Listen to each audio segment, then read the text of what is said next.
So I've heard you say in interviews that the way to end suffering is to end suffering within yourself. How the hell do we do that? I think that's the most important question we can ask. And I think that really the answer to that question is spirituality 2.0. Up until this point, most teachers on this planet, myself included, are teaching spirituality 101. When you look at the collective human race, what you're looking at is a group of people who are in the attitude of complete, utter powerlessness.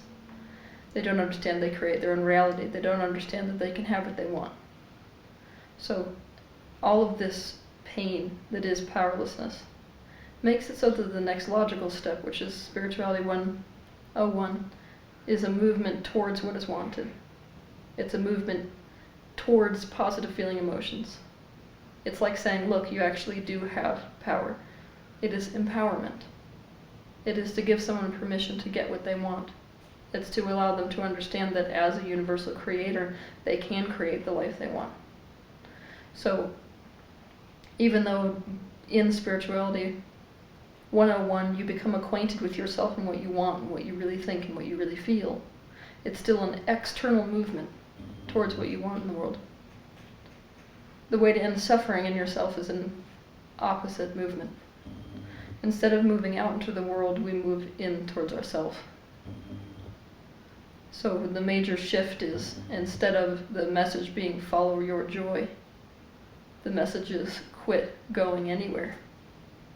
The message is you're sitting with yourself completely, with the totality of how you feel. It's the opposite of go in the direction of joy. It's let yourself sink into your pain, which is not something that most people are ready for. So what you watch in this progression, in all things you can see a progression. For someone who's in a place of utter powerlessness and grief, moving into anger is a vibrational improvement. And until they move into anger, they can't move into emotions like empowerment and like joy. From somebody who's completely powerlessly dependent on other things, moving into independence is a vibrational improvement before they can move into the space of interdependence, which is a close state to source itself. From where you are, totally powerless to your own life, moving to a space of personal empowerment and towards your wants is a crucial movement. Unless you let yourself go in the direction of what you want, you can't move into the next graduated step, which is to move beyond wanting. This is where most of our spiritual teachers are falling short, the Buddha included. What he was doing was trying to teach version 2.0 before people were ready. He was basically saying, look, you gotta not want, because wanting is really the root of suffering. Now I'm going to sit here today and tell you that it's not the root of suffering. It's the result of suffering. All wanting is a movement away from something. All wanting is designed to try to get you away from something you don't want to feel. I want love because I don't want to feel the pain of not being loved. I want a fancy house so I don't have to feel the pain of poverty. Every single want is designed to escape from a feeling. So in essence, all wanting is a form of movement which propagates suffering. So in the end, spirituality 2.0 moves beyond wanting. But you can't rush it. That's the thing. When you have a spiritual teacher like the Buddha, you have somebody who was born a prince. He was never born into the attitude of lack of abundance. We have to understand that about this being, because he never came from a space of powerlessness to the world that was so bad that he didn't know that he could have, he didn't know that he couldn't have what he wanted, basically. He grew up with this attitude of everything is mine, women, money, anything. It was not until he saw death and saw suffering that he even got curious.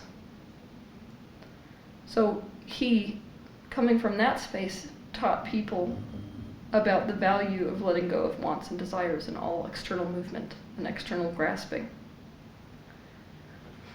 The problem is, for the people who have been born into poverty, who have been born without the idea that they can't have anything they want, in the lack mentality.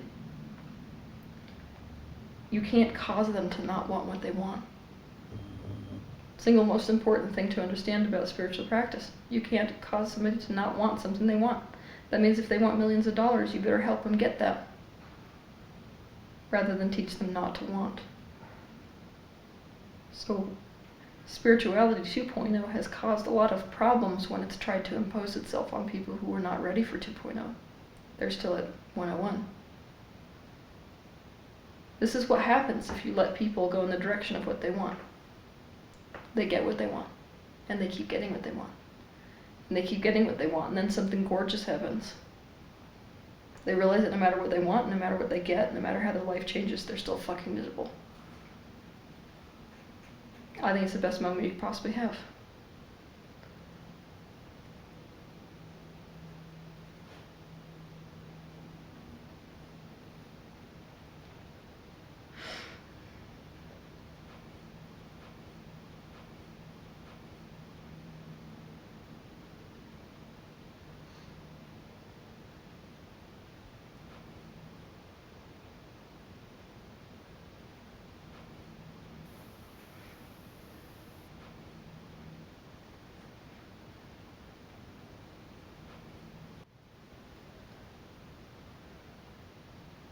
Crying is a natural release. It's a natural release when you are in complete alignment with the truth of the universe itself.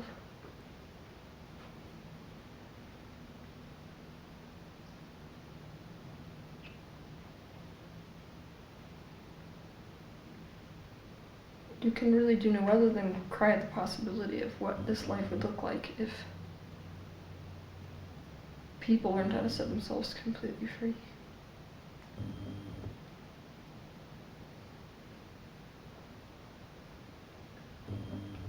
You can't teach somebody the relief of knowing what it's like to not run.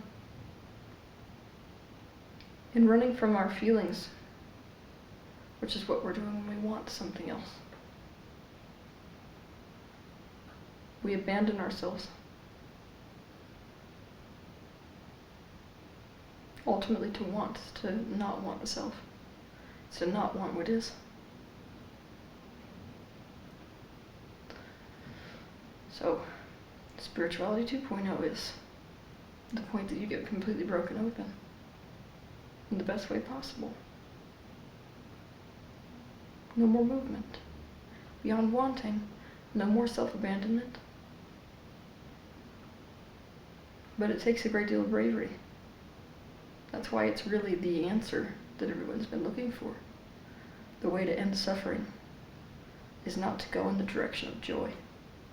It's to walk straight into the eye of the storm of your own suffering.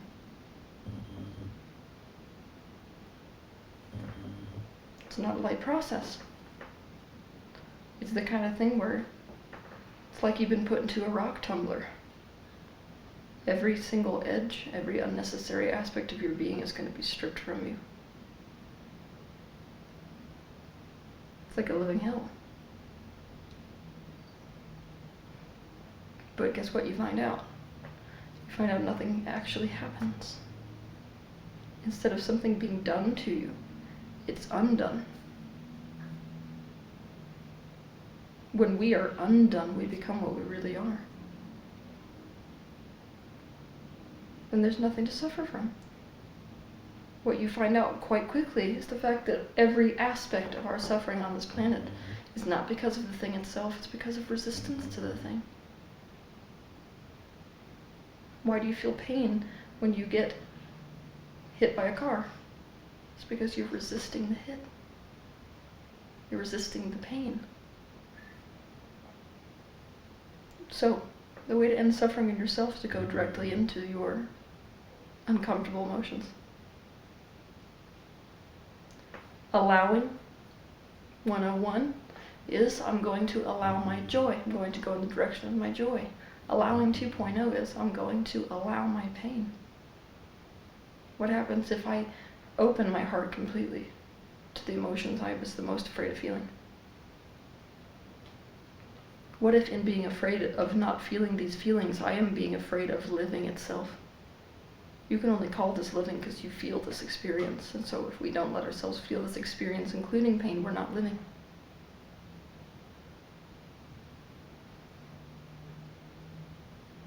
Spirituality 2.0, we sit in those emotions. You melt into them like butter. You don't try to change them. Spirituality 101 is try to change those emotions consciously with your mind because you can. That's empowering for someone who doesn't know they can. Spirituality 2.0. Don't change one thing. Because when you think you have to change your thoughts or your feelings, when you think that there's something that has to get better or heal, you're already acknowledging that there's something wrong. It's like saying the way I am is not okay. You're damaging yourself the minute you say, I want to heal. So this is why when Spirituality 2.0 becomes our new spirituality, Spirituality 101 is now released. Healing is a great concept. Spirituality 101. 2.0, healing now doesn't serve us. But you're saying that people have to go through 101 to get to 2.0? Yes. A great many. Most. Now the risk of me exposing that there is a second level here, potentially even more, to spirituality, is that everyone will want to leap because humans see value in terms of what level you're at. So everyone will be like, okay, well now Teal's basically coming out against wanting, even though she was all for going in the direction of wants, and it's a major risk.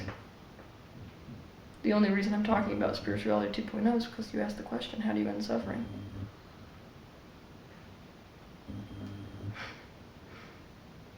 Is there a way to know that you're not ready for 2.0? Yeah. Tell me what you really want.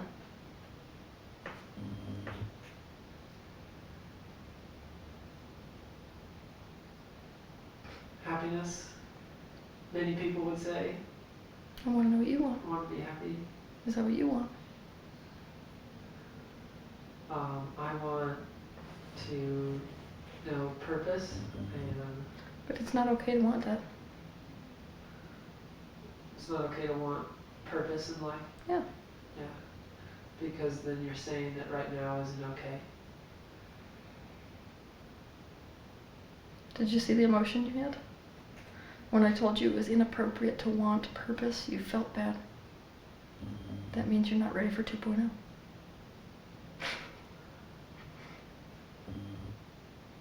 It means there's still things out there you want. And it's okay if we have a little bit of ourselves in 101 and a little bit in 2.0. It's not an immediate process, it's just, you know you're ready. You know you're ready for Spirituality 2.0 when you realize that nothing you ever do is going to make you happy.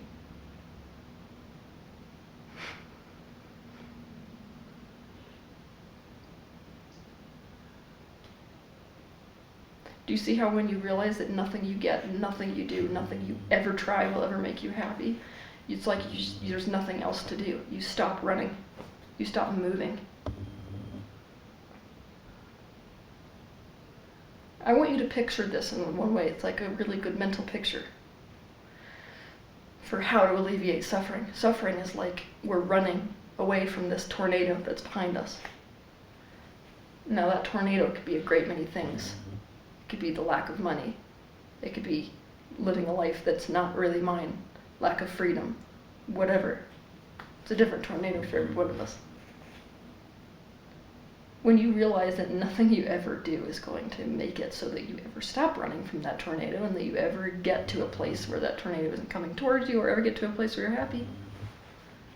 It's almost like you're ready to die.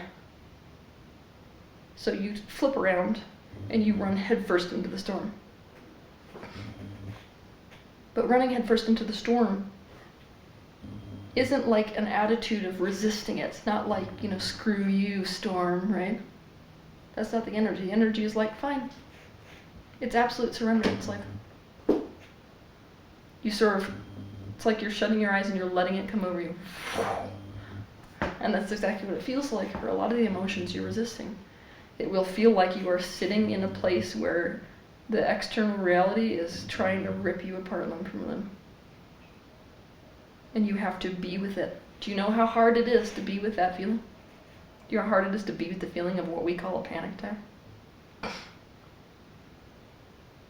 But the first time you find out that when you don't resist that thing, it passes right over the top of you. And not only does it pass over the top of you, leaving you okay, it leaves you better. It leaves you with the first sense you've ever had of internal peace. You can't ever go back. And when you say it's a great risk for people to do that, what do you mean? That's what it will feel like. See, the universe knows if you don't resist something, it can't hurt you.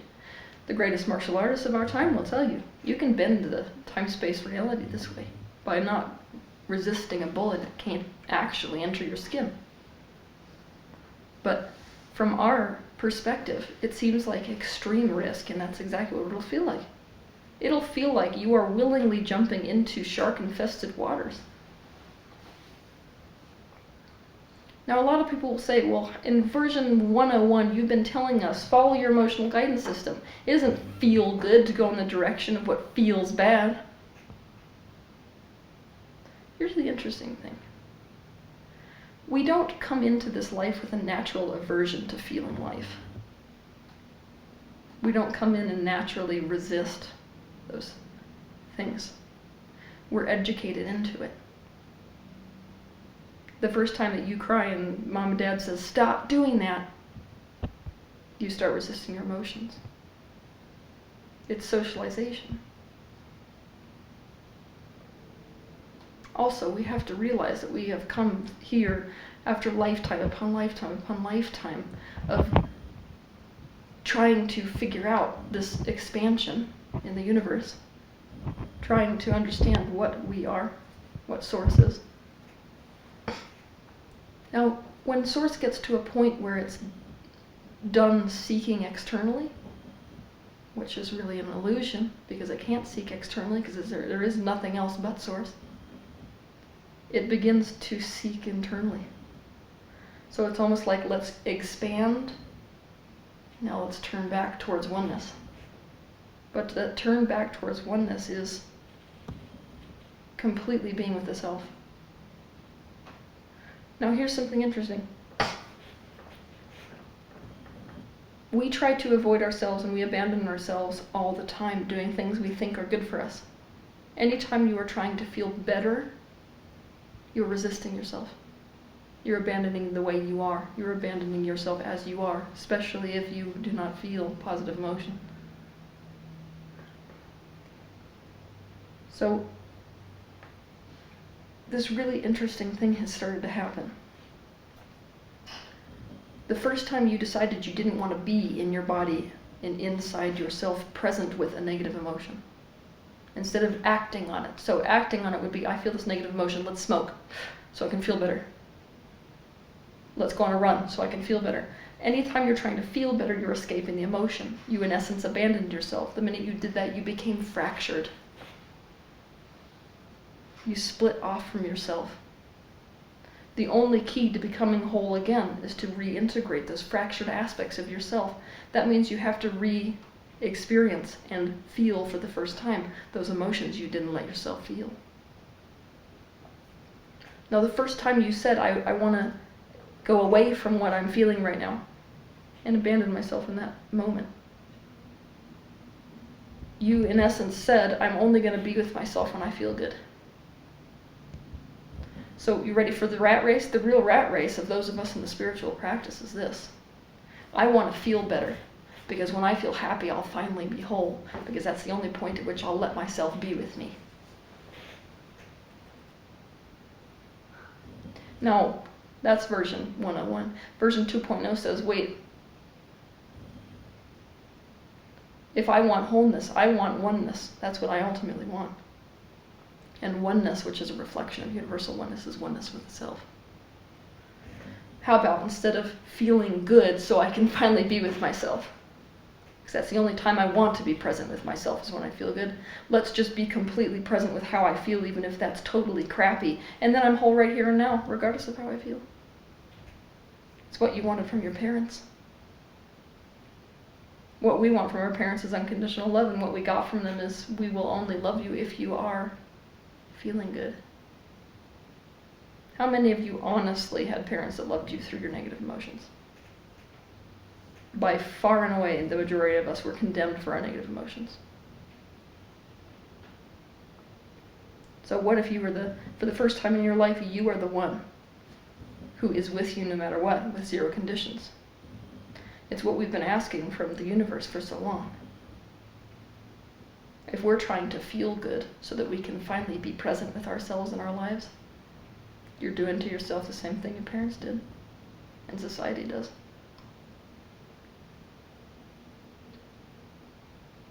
We find out interesting things.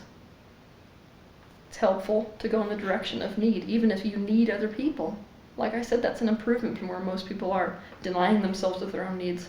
A person who's denying themselves of their own needs to allow themselves to get what they need, even if that's from other people. That's spirituality 101. The next step is once you let yourself do that, the next step is, no matter what I try to get from other people, it never seems to fill me up. Because I never gave that stuff to me. So then, version 2.0 is not a lonely feeling. Instead, it's like that next step, that empowerment, is calling you into this direction of like, okay, I need to give myself what I need. This thing I've been trying to get externally isn't working no matter how much I get.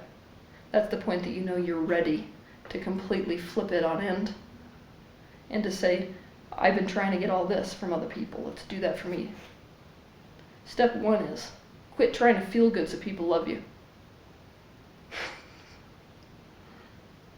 So to love yourself, what does that mean? What did you want from your parents? What you wanted when you were crying is to have them be present with you. Not to try to whisk away the feeling, to invalidate the feeling, to try to make it different. To try to make the feeling different is to try to make you different. What you wanted is for someone to be completely present with you and present with your life. It's exactly what Buddha did when he sat underneath the Bodhi tree.